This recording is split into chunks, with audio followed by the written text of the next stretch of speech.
কুষ্টিয়া কুমারখালী কয়া ইউনিয়ন বিএনপির কর্মী সমাবেশ অনুষ্ঠিত হয়েছে।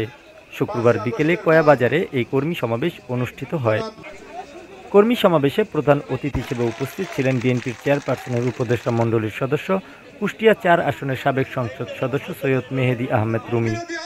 এই সময় বক্তারা বলেন, বিএনপির জন্য যারা নির্যাতন ও মামলার আসামি হয়েছে তাদেরকে আগামী নির্বাচনে মনোনয়ন দেওয়া হোক। যারা দলের জন্য বিভেদ সৃষ্টি করবে তাদেরকে দলীয়ভাবে জবাব দেওয়া হবে।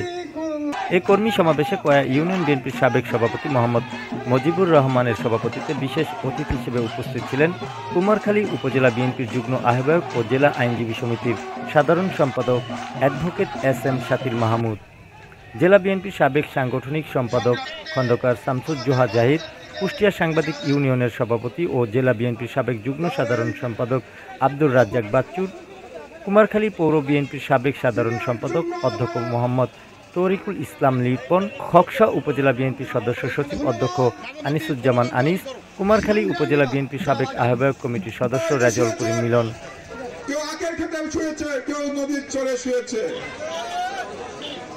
এই কর্মী সমাবেশে আরও উপস্থিত ছিলেন উপজেলা বিএনপির সাবেক যুগ্ম আহ্বায়ক মোহাম্মদ ওহিদুল ইসলাম সাবু, উপজেলা শ্রমিক দলের সাধারণ সম্পাদক আব্দুল হান্নান, উপজেলা মৎস্যজীবী দলের সভাপতি জন্টু বিশ্বাস প্রমুখ।